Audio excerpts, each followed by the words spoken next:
Proverbe 24. Ne porte pas envie aux hommes méchants et ne désire pas être avec eux, car leur cœur médite la ruine et leurs lèvres parlent d'iniquité. C'est par la sagesse qu'une maison s'élève et par l'intelligence qu'elle s'affermit. C'est par la science que les chambres se remplissent de tous les biens précieux et agréables. Un homme sage est plein de force et celui qui a de la science affermit sa vigueur. Car tu feras la guerre avec prudence, et le salut est dans le grand nombre des conseillers. La sagesse est trop élevée pour l'insensé. Il n'ouvrira pas la bouche à la porte. Celui qui médite de faire le mal s'appelle un homme plein de malice. La pensée de la folie n'est que péché, et le moqueur est en abomination parmi les hommes. Si tu faiblis au jour de la détresse, ta force n'est que détresse.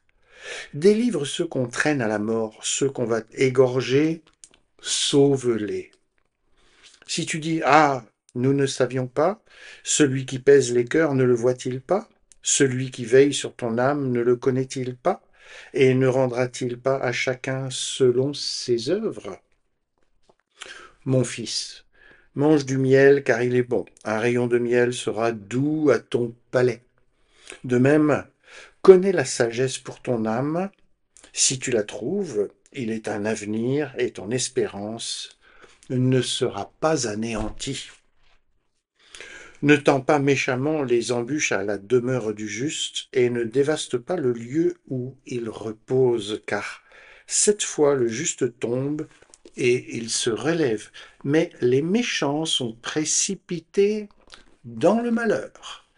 Ne te réjouis pas de la chute de ton ennemi et que ton cœur ne soit pas dans l'allégresse lorsqu'il chancelle, de peur que l'Éternel ne le voie, que cela ne lui déplaise et qu'il ne détourne de lui sa colère. Ne t'irrite pas à cause de ceux qui font le mal, ne porte pas envie aux méchants, car il n'y a point d'avenir pour celui qui fait le mal, la lampe des méchants s'éteint.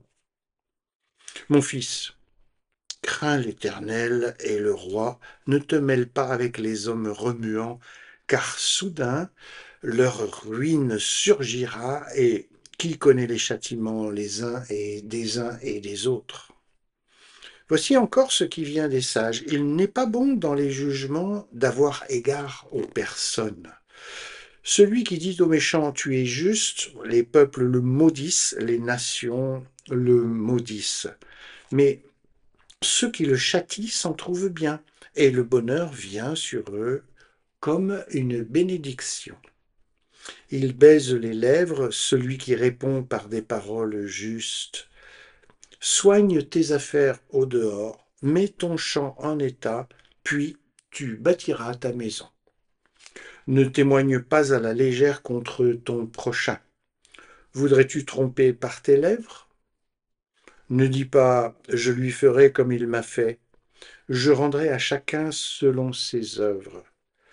J'ai passé près du champ d'un paresseux et près de la vigne d'un homme dépourvu de sens. Et voici, les épines y croissaient partout, les ronces en couvraient la surface, et le mur de pierre était écroulé. J'ai regardé attentivement et j'ai tiré instruction de ce que j'ai vu. Un peu de sommeil, un peu d'assoupissement, un peu croiser les mains pour dormir, et la pauvreté te surprendra comme un rôdeur, et la disette comme un homme en armes.